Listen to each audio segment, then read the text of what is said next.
बच्चों, let's read our question. Malpighian tubules of cockroach are for. जो cockroach की Malpighian tube होती है वो किस लिए होती है? A excretion, B both A and C osmoregulation, D digestion. तो हमारा जो की कंसेप्ट हो जाएगा वो क्या हो जाएगा? Malpighian tube of Malpighian tubules of cockroach, tubules of cockroach। ये जो मेलपीजियन ट्यूब होती हैं वो क्या होती है? मेन एक्सक्रीटरी ऑर्गन होता है, मेन एक्सक्रीटरी ऑर्गन होता है जो कि कैसे कलर का होता है? येलो कलर का होता है। ठीक है, ये जो होती हैं किससे एसोसिएट रहती हैं? एलिमेंट्री कैनाल से एसोसिएटेड विद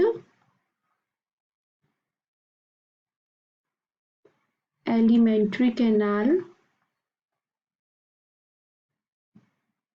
कहाँ पर, किस जगह पर एसोसिएटेड रहती हैं?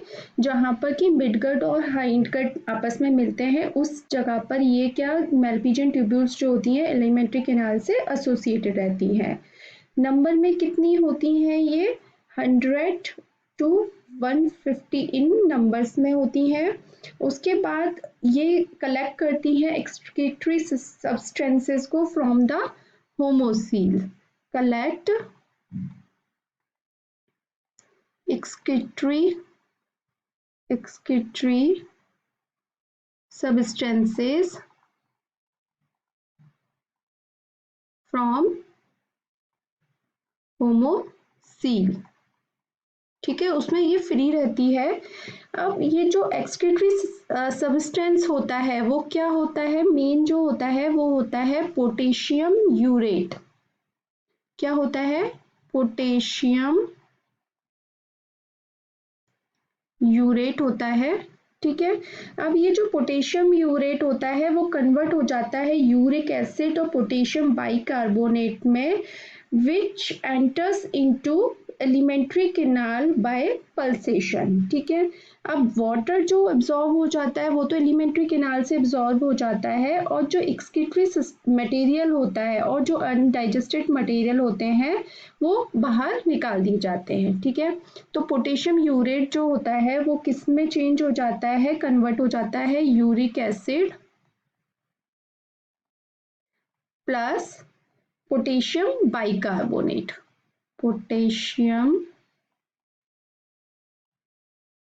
बाइकार्बोनेट में चेंज हो जाता है। फिर ये कहाँ एंटर करता है? एलिमेंट्री कैनाल में एंटर करता है।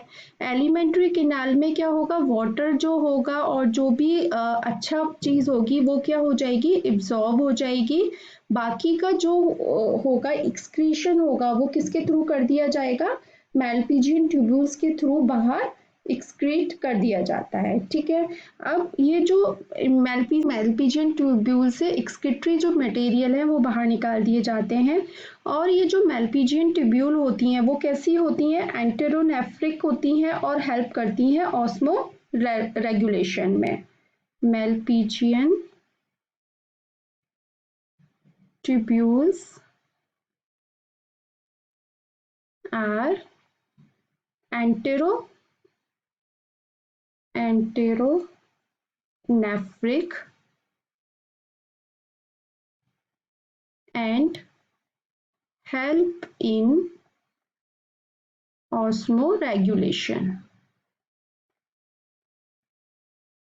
ठीक है, ऑस्मोरेगुलेशन में भी ये हेल्प करती है, मतलब ऑस्मोटिक प्रेशर को भी सही बना के रखती है। तो हमारा जो अब आंसर हो जाएगा वो क्या हो जाएगा? ए एक्सक्रीशन में हेल्प करती हैं, ये भी ठीक है। बी है बोथ ए एंड सी क्या है? Osmo regulation. तो हमारा ये ऑप्शन बिल्कुल सही है, एक्सक्रीशन भी सही है और ऑस्मो रेगुलेशन भी सही है।